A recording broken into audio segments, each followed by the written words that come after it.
Hello everyone, I am Dr. Atul Kumar Srivastav, MBBS MD, assistant professor in department of microbiology. और आज मैं अपनी biology series का part 5 upload करने जा रहा हूँ। इस पार्ट 5 में क्या जनरल प्रॉपर्टीज ऑफ वायरसेस हैं उनको मैं डिस्कस करूँगा। उनकी सिमेट्री क्या है, उनको कैसे डिवाइड किया है on the basis of envelope और नॉन एनवेलप। बहुत सारे बेसिक कॉन्सेप्ट इसमें हैं। अगर आपको स्टार्टिंग के 2 चैप्टर क्लियर हैं तो आपको बायोलॉजी को समझने में कोई भी दिक्कत नहीं होगी। अगर आपको आज की वीडियो कंटेंट पसंद आते हैं तो आप चैनल को लाइक कीजिए, सब्सक्राइब करिए, इंस्टाग्राम पर फॉलो करिए।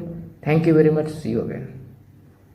माँ सरस्वती, आज की बायोलॉजी सीरीज में जो जनरल प्रॉपर्टीज ऑफ वायरसेस है उसका कुछ पार्ट 5 में डिस्कस करेंगे। और ये जो बेसिक चैप्टर्स हैं बहुत इंपॉर्टेंट है। अगर आपको ये बेसिक चैप्टर्स क्लियर हैं तब आप बायोलॉजी में आपको कोई प्रॉब्लम नहीं होगी। अदरवाइज आप इसी में कंफ्यूज रहोगे कि कौन सा वायरस एनवेलप है, कौन सा नॉन एनवेलप है, कौन सा डीएनए है, कौन सा आरएनए है। तो बेसिक कॉन्सेप्ट अगर आप क्लियर हो तो फिर कोई भी कंफ्यूजन नहीं होगा आपको। तो general properties of virus discuss करते हैं। Viruses are the smallest obligate intracellular infective agent. तो आपको बिल्कुल याद रखनी है इस बात को कि स्मॉलेस्ट ऑर्गेनिज्म है, ऑब्लिगेट इंट्रासेलुलर है। वेरी इंपॉर्टेंट बात। आइदर दे कंटेन डीएनए और RNA, means only they contain one types of nucleic acid, either DNA और आरएनए। ये बहुत बड़ा बेसिक डिफरेंस है बैक्टीरिया से। बैक्टीरिया में डीएनए और आरएनए दोनों होते हैं, जबकि वायरस में आइदर डीएनए और आरएनए होता है। Then what are the major differences between the bacteria and viruses? आपको straightforward second year professional exam में आपसे पूछा जाता है। तो bacteria possesses cellular organization and enzyme necessary for protein synthesis, means जो बैक्टीरिया की अपनी मेटाबॉलिक एक्टिविटी होती है उसका एक सेलुलर ऑर्गेनाइजेशन होता है, प्रोटीन सिंथेसिस के एंजाइम्स होते हैं। लेकिन वायरस के पास ऐसा कुछ नहीं होता है। They do not possess cellular organization and lack the enzyme. दूसरी सबसे इंपॉर्टेंट बात कि बैक्टीरिया में डीएनए और आरएनए दोनों होते हैं, जबकि वायरस में only one types of nucleic acid, either DNA और RNA. Bacteria can grow on artificial culture media. तो आपको पता है बैक्टीरिया आर्टिफिशियल कल्चर मीडिया में इजीली ग्रो कर जाते हैं। Virus can not grow on artificial culture media. Very very important point. Then bacteria divide by binary fission. Binary fission मतलब 1 to 2, 2 to 4, 4 to 8। But virus multiply by a complex process. ये जो सारे statements हैं ये आपसे पूछा जाता है। All the statements are true और false. Then bacteria sensitive to antibacterial antibiotics, but viruses are resistant to antibiotics. तो वेरी इंपॉर्टेंट पॉइंट कि viruses are sensitive to interferon but they are resistant to antibiotics. ठीक है, तो आपसे ये पूछा जाता है कि what are the differences between the bacteria and viruses. Then morphology of virus. बहुत सारे क्वेश्चन फ्रेम होते हैं अगर आपको ये बेसिक कॉन्सेप्ट्स क्लियर है तो। Viruses are much smaller than the other organism. तो आपको पता है viruses are the smallest intracellular organism, even they are smaller than the prokaryotes. तो आपको बिल्कुल याद रखना है। सेकेंड इंपॉर्टेंट पॉइंट कि the extra cellular infectious virus particle is known as virion. तो आपको पता होना चाहिए कि वायरॉन किसको बोलते हैं, प्रियॉन किसको बोलते हैं, वायरॉड्स किसको बोलते हैं, कैप्सिड किसको बोलते हैं। Then size, they are ranges from 20 to 300 nanometer in diameter. तो आपको साइज बहुत इंपॉर्टेंट है, इसका याद रखना। और आपको बताया है कि जो लार्जेस्ट वायरस होते हैं और जो स्मॉलेस्ट वायरस होते हैं दोनों ही डीएनए फैमिली को बिलोंग करते हैं। Very very important point for all India PG.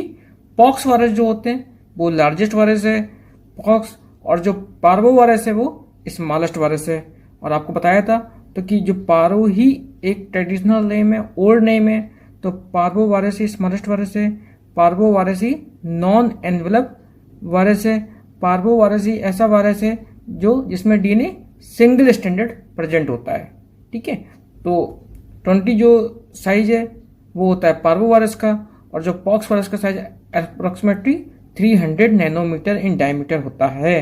तो आपको ये बात बिल्कुल याद रखनी है। Then they are ultra microscopic except pox virus.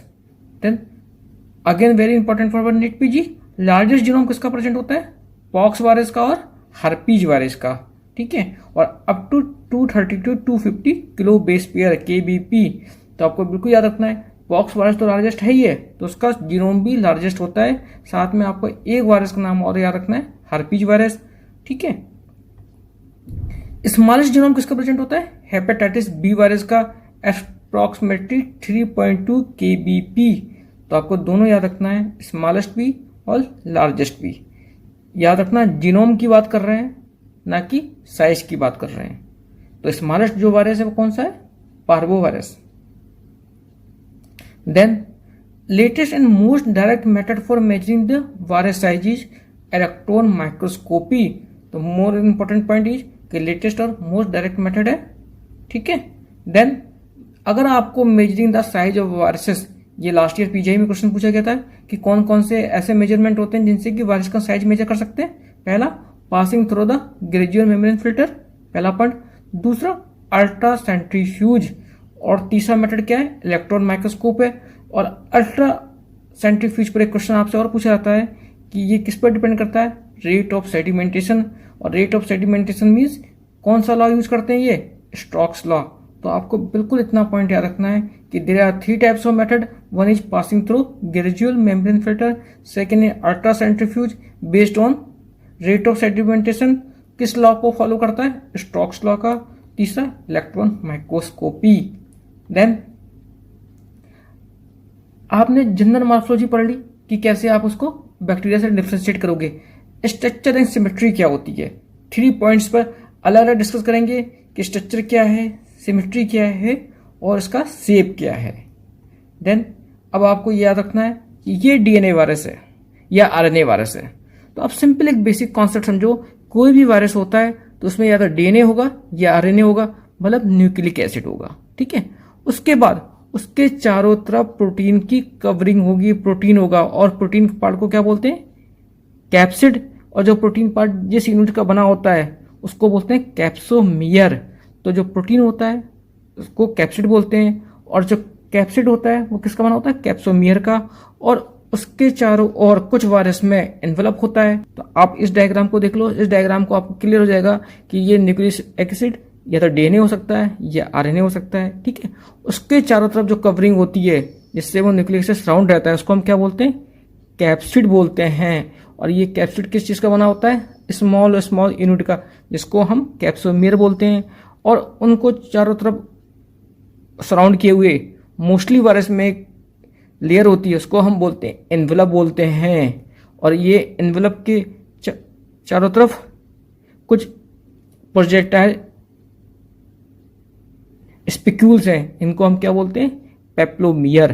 तो एक एक क्वेश्चन आपसे पूछा जाता है। और सबसे इंपॉर्टेंट बात क्या है कि किसी भी वायरस की जो सिमेट्री डिसाइड होती है वो किस बात से होती है कि जो कैप्सिड है और न्यूक्लिक एसिड है उसका अरेंजमेंट कैसा है। आप कहते हो ना मोस्टली वायरस कैसे होते हैं? आइसोहेड्रल होते हैं, कुछ हेलिकल भी होते हैं। तो उनकी जो सिमेट्री होती है, किसी भी वायरस की सिमेट्री डिपेंड करती है न्यूक्लिक एसिड और कैप्सिड पर, कि कैप्सिड न्यूक्लिक एसिड को कैसे कवर किया हुआ है। स्ट्रक्चर पर आते हैं तो the extra cellular infectious virus जो वायरस पार्टिकल होता है उसको क्या बोलते हैं? वायरॉन बोलते हैं। और जो nucleic acid core surrounded by a protein coat, तो आपको बताया है इस प्रोटीन कोट को हम क्या बोलते हैं? कैप्सिड बोलते हैं। और ये कैप्सिड किस चीज का बना होता है? स्मॉल स्मॉल प्रोटीन सब यूनिट का बना होता है, जिसको कि हम कैप्सोमियर्स बोलते हैं। तो कैप्सिड प्रोटीन की कवरिंग होती है और उसकी सब यूनिट को हम कैप्सोमियर कहते हैं। किसी भी वायरस की सिमेट्री डिपेंड करती है कि कैप्सिड और न्यूक्लिक एसिड आपस में कैसे अरेंज हैं। The capsid together with the enclose nucleic acid is known as nucleic acid. नाम से क्लियर है, न्यूक्लिक एसिड मतलब capsid plus nucleic acid, nucleic acid. और इन्हीं दोनों पर किस पर क्या डिपेंड करती है? वायरस की सिमेट्री। अब एनवेलप क्या होता है? Certain virus also contain envelope. तो आपको बताया कि सर्टेन वायरस या मोस्टली जो वायरस होते हैं वो कैसे होते हैं? एनवेलप वायरस होते हैं। कि होते हैं न्यूक्लिक एसिड को, और न्यूक्लिक एसिड किसका बना होता है? कैप्सिड और न्यूक्लिक एसिड का। तो आपको यही बताया था कि जो एनवेलप होता है इसको सराउंड किए हुए होता है। तो जो ऑल इंडिया PG में जो क्वेश्चन पूछा जाता है वो ये पूछा जाता है कि एनवेलप का नेचर क्या होता है? लिपोप्रोटीन। और उससे इंपॉर्टेंट बात, जो लिपिड पार्ट होता है उसको आउटर पार्ट कहते हैं, और जो प्रोटीन होती है वो लिपिड पार्ट में एम्बेडेड होती है। Very very important for all India and net PG कि लिपिड पार्ट लिपोप्रोटीन का बना होता है, लिपिड आउटर पार्ट होता है और प्रोटीन उसमें एम्बेडेड होती है। तो आपसे यही पूछते हैं कि जो प्रोटीन पार्ट होता है वो क्या होता है, वायरस ड्राइव्ड होता है, और जो लिपिड पार्ट होता है वो होस्ट सेल मेम्ब्रेन ड्राइव होता है। तो आपसे क्वेश्चन ऑल इंडिया पूछी में ये पूछा जाता है कि कौन सा पार्ट होता है वो वायरस कोडेड होता है और कौन सा पार्ट होता है वो होस्ट सेल मेम्ब्रेन ड्राइव होता है। तो जो लिपिड पार्ट होता है वो होस्ट सेल ड्राइव होता है, और आप याद रखो कि प्रोटीन पार्ट हमेशा वायरस कोडेड होगा। Very important point for all India PG. फिर आपको बताया कि एनवेलप और नॉन एनवेलप वायरस, जो मेनली जो वायरस होते हैं, आप एक टेक होम मैसेज लेके जाओ कि जो मेनली वायरस होते हैं वो कैसे होते हैं, एनवेलप होते हैं, एक्सेप्ट फ्यू डीएनए और आरएनए वायरसेस। आप हमेशा इसी बात पर कंफ्यूज रहते हो कि कौन से एनवेलप है कौन से नॉन एनवेलप है। जो एनवेलप वायरस होते हैं they are sensitive to action of lipid solvents like ether and chloroform. PGI में क्वेश्चन पूछा गया था लास्ट ईयर, ठीक है। जो नॉन एनवेलप वायरस होते हैं they are more resistant to disinfection and heat. Very important point. Then envelope DNA viruses की बात करते हैं, तो जितने भी वायरस डीएनए की कैटेगरी में हैं सारे ही एनवेलप वायरस हैं एक्सेप्ट पेपोविरिडी, पार्वोविरिडी और एडिनोविरिडी। तो आप 3 कैटेगरी को छोड़कर सारे ही वायरस हैं, और वैसे भी टोटल जो डीएनए वायरस हैं 6 हैं, उसमें से 3 आपके नॉन एनवेलप हैं और 3 आपके एनवेलप हैं। तो नॉन एनवेलप डीएनए वायरस को आपको कैसे याद रखना है, उसका सिंपल सा फंडा है कि पापा और पारो, आपको याद बताया था, पापा और पारो और डिनोमारिया तीनों ही नॉनवेज खाते हैं। आपको 3 याद रखना है, पापा, पारो और एडिनो। पेपोविरिडी, पार्वोविरिडी और adenoviridae are non envelope virus. Then RNA virus की बात करते हैं। वो सिंपल याद रखना है आरएनए वायरस के केस में कि ऑल आर एनवेलप वायरसेस, क्योंकि डीएनए में तो 6 फैमिली है, आरएनए के केस में काफी फैमिली है। तो आपको सिंपल याद रखना है कि all are envelope viruses except पार्ची। पार्ची मतलब कैसे, जैसे मार्च का महीना होता है, मार्च अप्रैल मई जून, वैसे क्या है पार्ची। तो मार्च पार्च, तो आपको कैसे याद रखना है। इस तरह के निमोनिक को नॉर्मली मैं एडवाइज नहीं करता हूं, क्योंकि जो बैक्टीरिया बेस्ड निमोनिक होते हैं उसमें आपको एक लाइन बोलनी होती है और आपको पूरी पिक्चर क्लियर होती है। इस तरह की निमोनिक में ABCD होता है, और कभी आपको कन्फ्यूजन हो सकता है कि R मीन्स रेट्रो है कि रियो है, P means picornaviridae, A means एस्ट्रोविल्डी। अब आपको कन्फ्यूजन हो सकता है A मीन्स एस्ट्रो है कि A मीन्स एरिना है। तो अभी आप याद रखो, P means picornaviridae, A means astrovirus, R means reo virus, C means caliciviridae, H means hepatitis virus. Hepatitis में कौन कौन से, A और E वायरस। क्लियर हो गया आपको कॉन्सेप्ट। देन आपको बैक्टीरिया बेस्ड निमोनिक याद कराते हैं, और सबसे पहले आपको याद कराया था टोगा एंड कौन कौन से आरएस वायरस फैमिली है, टोगान एंड रियो, कॉल एंड पिकिमी। मतलब ये इसकी गर्लफ्रेंड है, उसने उसको कॉल किया और उसका बोलो मुझे पिक करो। तो टोगाविरिडी, रियोविरिडी, कैल्सीविरिडी, पिकॉर्नाविरिडी, मिक्सोविरिडी। क्लियर हो गया था कॉन्सेप्ट। अब क्या हुआ कि कुछ दिनों के बाद क्या हो गया, दोनों का ब्रेकअप हो गया, टोगा एंड रियो का। जब ब्रेकअप हो गया तो मी तो कोई है ही नहीं, तो आप किसको पिक करोगे, मतलब अकेले ही जाओगे। और दूसरी बात, क्यों आपका ब्रेकअप हुआ, और ब्रेकअप मेडिकल कॉलेज में तभी होता है जब कोई पीजी मिल जाता है या वेल सेटेड मिल जाता है, लड़का या लड़की। ये एक बेसिक कॉन्सेप्ट है ब्रेकअप का भी MBBS की लाइफ में। तो आपको याद रखना है, रियो तो बचा क्या, टोगा का ब्रेकअप हो गया, मी भी गया, तो आपका बचा रियो ने कॉल की और कहा मुझे पिक कर लो, क्योंकि सिंपल है। तो रियो मतलब रियोविरिडी, कोई कंफ्यूजन नहीं। कॉल मतलब कैल्सीविरिडी, पिक मतलब पिकॉर्नाविरिडी।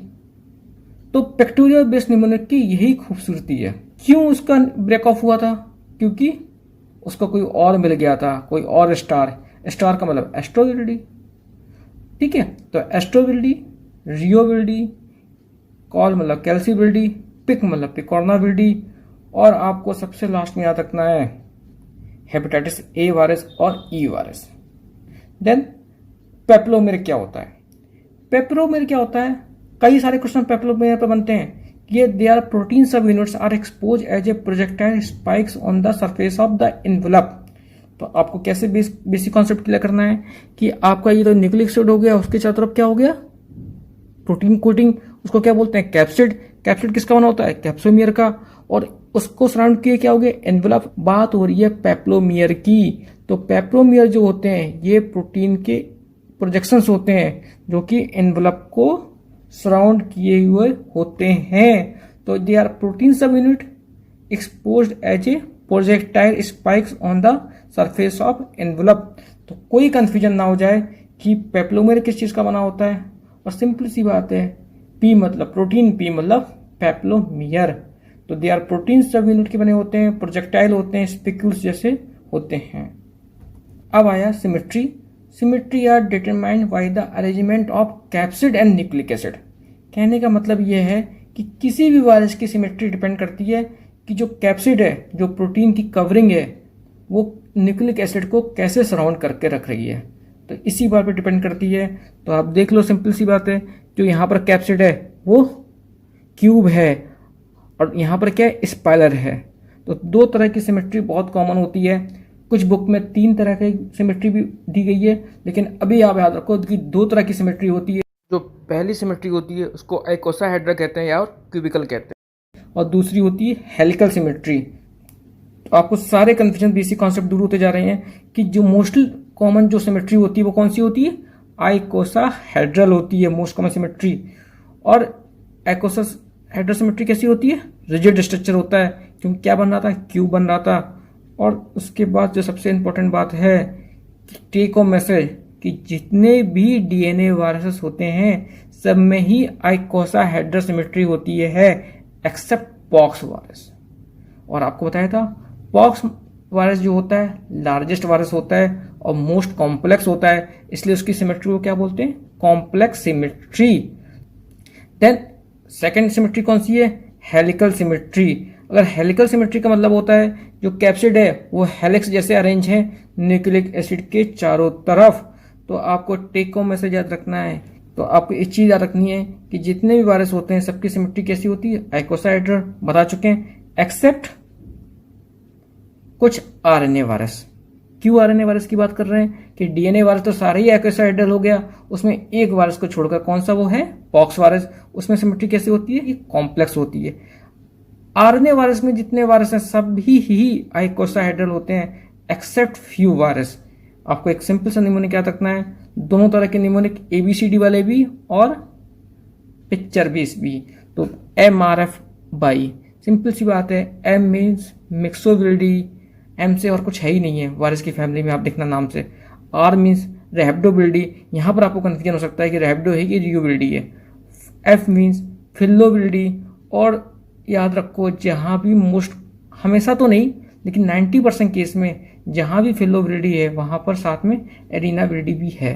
बाई मीन्स ब्यूनाविल्डी, ये बिल्कुल आपको याद हो गया।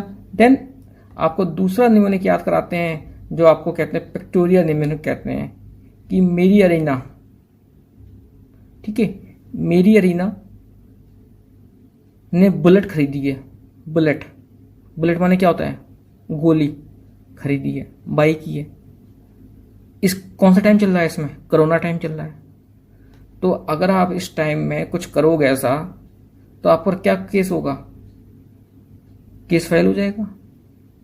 तो माई मतलब मिक्सोबिलिटी, अरीना मतलब ये आप देख रहे हो 2 लाइंस, मतलब ये हेलिकल सिमेट्री है, जो आपका जो कैप्सिड पार्ट है वो हेलिक्स जैसे अरेंज है किसकी चारों तरफ, न्यूक्लिक एसिड की चारों तरफ। एरिना मतलब एरिनाविल्डी, ठीक है।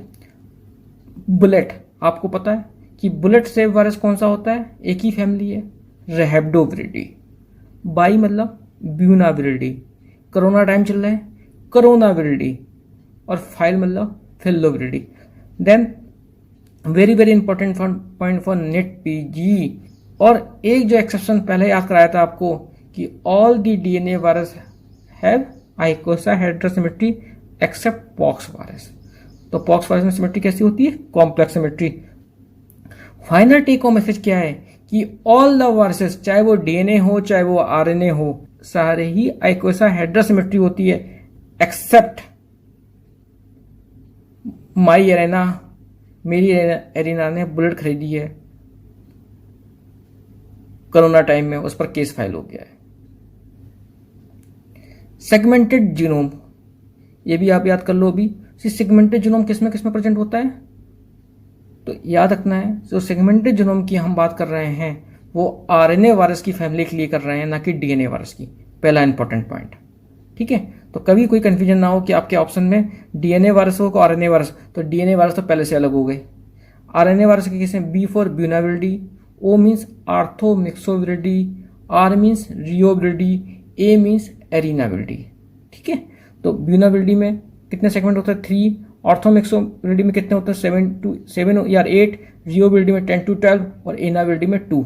ये तो हो गए ABCD वाले निमोनिक। दूसरा निमोनिक आपको याद कराते हैं पिक्चर बेस।